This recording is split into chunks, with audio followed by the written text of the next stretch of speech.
तुझे पता है इसी जगह ना मेरे दोस्त का मर्डर हुआ। अच्छा।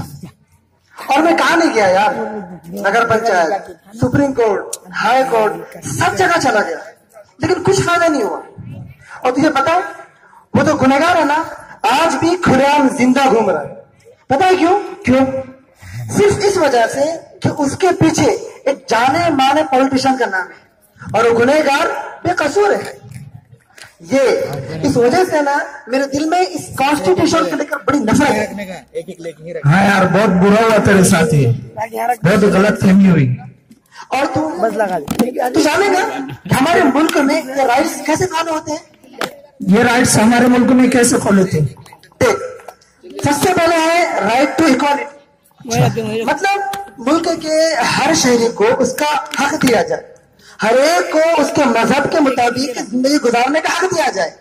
लेकिन तू देख हमारे गवर्नमेंट ऑफिसों में क्या होता है, एक आम आदमी के साथ और एक नामचीन आदमी के साथ। तू देख क्या होता है। साहब मेरी अर्जी दे दो ना। ओ साहब मेरी अर्जी दे दो। अरे क्या हुआ, कौन हो भाई? ओ सर मेरी अर्जी दे दो। ये क्या करे तुमने? सर मेरी अर्जी दे दो ना।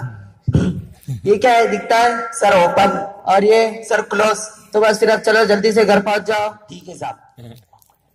टेंशन लेना खोलना है। अरे शेरा भाई कैसा आना हुआ? क्या हुआ, मेरी अर्जी का क्या हुआ? और ये क्या मेरे आने से पहले? अरे आपके लिए तो क्या क्लोज और क्या ओपन, आपके लिए तो सब ओपन ही ओपन है। बोलो क्या चाहते हो? हाँ ठीक है जल्दी से मेरी अर्जी लेकर आओ। अभी ले आता हूँ साहब। अरे ये लीजिए साहब। हाँ ठीक है। अरे साहब आते रहना। हाँ साहब ये क्या किया आपने? आपने तो उनको अर्जी दे दी, मेरे अर्जी का क्या साहब? अरे तेरा नाम क्या है? अरे हाँ मेरा नाम जाहिद। और उनका नाम क्या था? अरे हाँ वो हमारे शेरा भाई। तो बस फिर आप चलो जल्दी से चल जाओ। ठीक है समझ गए ना साहब? कल दे देना साहब। ठीक है कल का कल देखते हैं, चले जाओ। देखा तूने उस ऑफिसर ने क्या किया एक आम आदमी के साथ और एक नामचीन आदमी के साथ? अरे भाई ये राइट टू इक्वालिटी नहीं है। देख राइट टू इक्वालिटी किसे कहते हैं? चल देखते हैं। ए चल भाई जल्दी से मेरी अर्जी निकाल। देखिए सर अभी लंच टाइम है इसलिए ऑफिस क्लोज है। क्या बोला लंच टाइम है? तू जानता है मैं कौन हूँ? ऑफिस के कर्मचारी कृपया ध्यान दें कि ये महाशय नहीं जानते कि ये कौन है। इनके जानने में कोई मेरी मदद करेगा तो उसका बहुत बहुत एहसान होगा। ये है राइट टू इक्वालिटी। हाँ यार बहुत सही बात है। अगर हमारे मुल्क में राइट्स को फॉलो किया जाए तो वो सही होगा, हर एक को उसका हक मिले। चल मान लिया कि ये तो सही हुआ। एक है राइट टू फ्रीडम, मतलब मुल्क के हर शहरी को उसका हक दिया जाए। मुल्क में बहुत सारे हक होते हैं और हर राइट्स को हम तमाम मुल्क की मानते हैं। उसमें से एक राइट्स है राइट टू असेंबल, मतलब मुल्क की आवाम किसी जगह जमा होकर किसी के भी खिलाफ आवाज उठा सकती है, किसी को भी नीचे गिरा सकती है और अपना हक ले सकती है। लेकिन तू देख हमारे मुल्क में क्या होता है। ठीक है देखते हैं। और शेरा भाई क्या हाल है? बस भाई सब ठीक।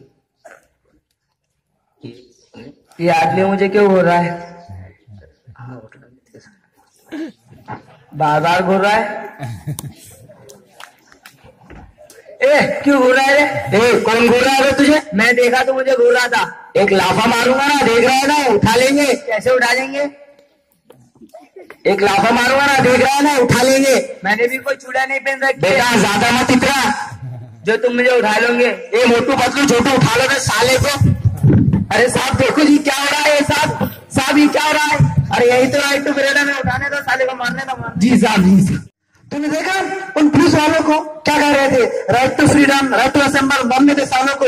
ये है हमारे मुल्क के अंदर राइट्स। अरे भाई ये राइट टू फ्रीडम नहीं था। राइट टू फ्रीडम के तो बहुत सारे फायदे हैं। देखो उसमें से फायदे कितने हैं। चल देखते हैं। निर्भया के दोषी को फांसी दो, फांसी दो, निर्भया के दोषी को फांसी दो, फांसी दो, निर्भया के दोषी को फांसी दो, फांसी दो। देख कितना फायदा हुआ नारे लगाने से। पर क्या हुआ इससे? लोगों ने नारे लगाए लेकिन फायदा क्या है नारे लगाने का? अरे इन नारे लगाने से तो देखना कुछ दिनों के बाद का अखबार निर्भया के दोषी को फांसी दी गई। अरे हाँ यार बड़ी अच्छी बात है कि लोगों ने आवाज उठाई और उस शख्स को फांसी हो गई। और अच्छी बात है, हमें भी जहां भी जुल्म के खिलाफ आवाज उठाना चाहिए। चल मान लें ये भी सही है। अच्छा। एक और है चिल्ड्रन लेबरिंग। ये मैं अपने मुल्क के कानून की बात कर रहा हूँ, बाहर की नहीं। हमारे मुल्क में है कि बच्चों को काम कराने से रोकना। लेकिन तू देख, अब हम चलेंगे ना राम काका की दुकान पर, 3 बच्चे तुझे चाय परोसते मिलेंगे तेरे को। अरे हाँ भाई छोटू, एक कटिंग चाय। बिस्किट भी लाओ क्या? नहीं, बिस्किट रहने दो। जी साहब। अरे भाई छोटू, जल्दी आओ।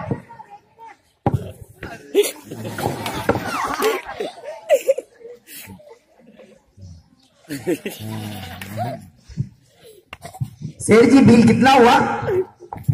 बस 5 रुपए। अरे ये तो कुछ भी नहीं, लीजिए। अरे तूने तो कब गिरा दिए?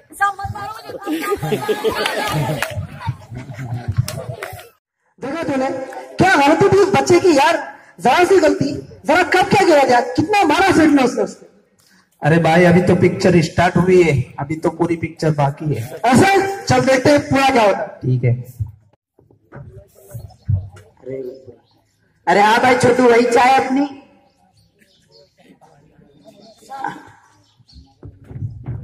साहब मैंने देखा कल तेरे साथ क्या हुआ। कल फिर से आपने कब गिराना, मैं पुलिस को साथ ले आऊंगा और हम सेठ जी को बेल भेज देंगे। जी साहब। अरे हाँ भाई छोटू, वही चाय अपनी।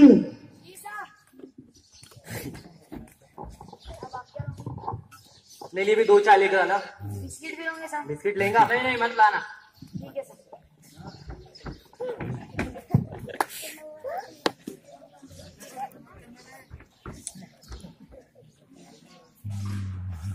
कुछ ये नहीं करेगा।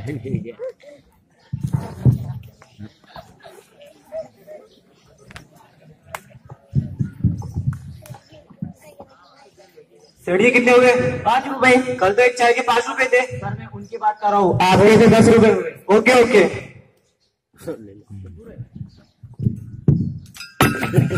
अरे तूने फिर से चाय गिरा दी।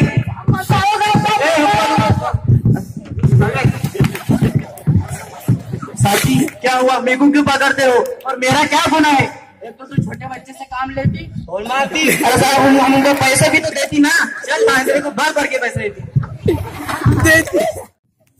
यार बहुत अच्छी बात है, हमारे मुल्क में अगर राइट्स फॉलो हो तो बहुत फायदा होगा। बस हमारे मुल्क में ना यही कमी है, हम बस कहते रहते हैं कि भाई उसने ऐसा किया, उसने ऐसा किया, उसने ऐसा किया, लेकिन हमने खुद अपने देश की तरक्की के लिए क्या किया? पहले बात तो हम खुद राइट्स फॉलो नहीं करते, फिर कोई दखलंदाजी करता है तो फिर हम उसके बाद आवाज उठाते हैं।